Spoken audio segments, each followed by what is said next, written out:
berjumpa lagi di Mutiara Investment Club bersama saya Satya Sejati, dan kesempatan kali ini saya ingin menyampaikan dasar pemikiran ya, barangkali Bapak Ibu waktu itu menonton MIC, YouTube-nya MIC dan melihat Market Outlook 2023. Nah, dari mana sih dasar pemikirannya? Nah, dasar pemikirannya ada di video yang akan Bapak Ibu tonton berikut ini. Nah, untuk lebih jelasnya, silahkan tonton sampai habis. Jangan lupa like, komen, dan subscribe Mutiara Investment Club untuk mendapatkan info-info terbaru dan terkini dari MIC.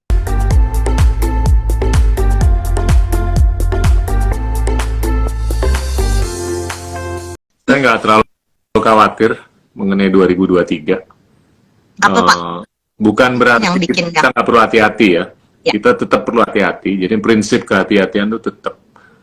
Tapi gembar-gembor mengenai inflasi di dunia, itu saya nggak terlalu sependapat.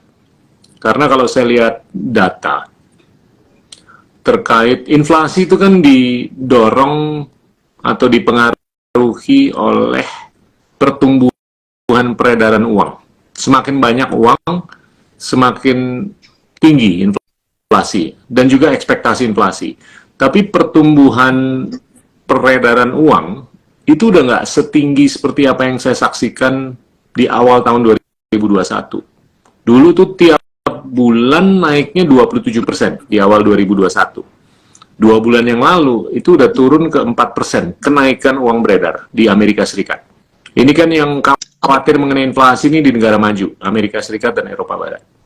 Kedua, terkait dengan inventory. Jadinya perusahaan-perusahaan besar, itu dia kan ngumpulin barang di gudang. Nah, ini level jumlah barang yang ada di gudang-gudang mereka, di perusahaan-perusahaan besar seperti Walmart, Costco, Target, dan segalanya, itu gede banget. Nggak terkikis oleh daya beli. Dan daya beli di negara-negara maju tuh nggak setinggi seperti daya beli yang kita lihat di tahun 2019, pra-COVID. Nah, ini mau nggak mau, niscaya akan direkalibrasi harganya. Dibikin lebih murah. Nah, kalau harga barang yang ada di gudang itu dijual dengan harga lebih murah. Keterbatasan kemampuan beli ya, Pak? Keterbatasan kemampuan beli itu akan mencari equilibrium harga baru gitu maksudnya, Pak? Betul.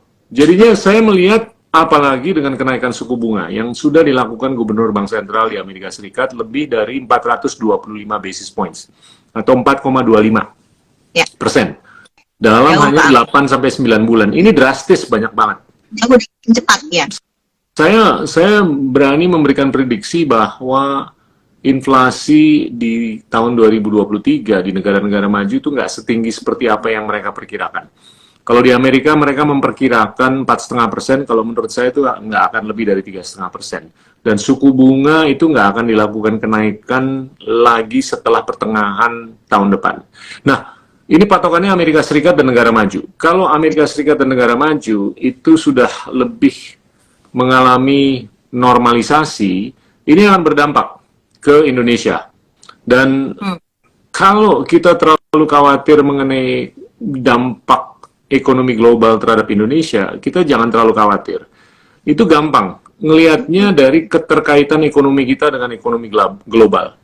Itu yang paling gampang dilihat adalah total nilai perdagangan kita dibandingkan ekonomi kita atau PDB kita, itu rasionya nggak lebih dari 35%. Nah, sebagai perbandingan, nilai perdagangan ekspor dan impor kalau ditambah, dibagi dengan PDB-nya di Singapura, itu di atas 100%. Sedangkan Indonesia aja, nilai perdagangan kalau dibagi dengan PDB itu di bawah 35%. Itu mencerminkan bahwasanya keterkaitan kita dengan ekonomi global itu nggak sejauh, nggak dalam. Iya. Nah, jadi kalaupun ada gonjang-ganjing di luar, kita tuh nggak terlalu terdampak. Dan tentunya kita diberkahi akhir-akhir ini karena harga komoditas naik. Itu dikarenakan anggaplah pertikaian yang kita saksikan di Ukraina, terus juga disrupsi rantai pasok di beberapa negara termasuk di Tiongkok. Jadi kebutuhan untuk komoditas itu naik, Indonesia diberkahi.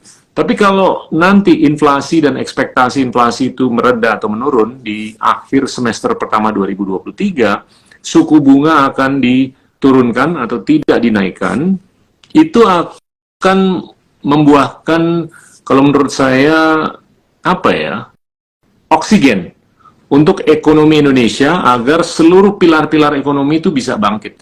Akhir-akhir ini kan recovery di Indonesia dan beberapa negara itu huruf K. Ada yang ke atas, ada yang ke bawah.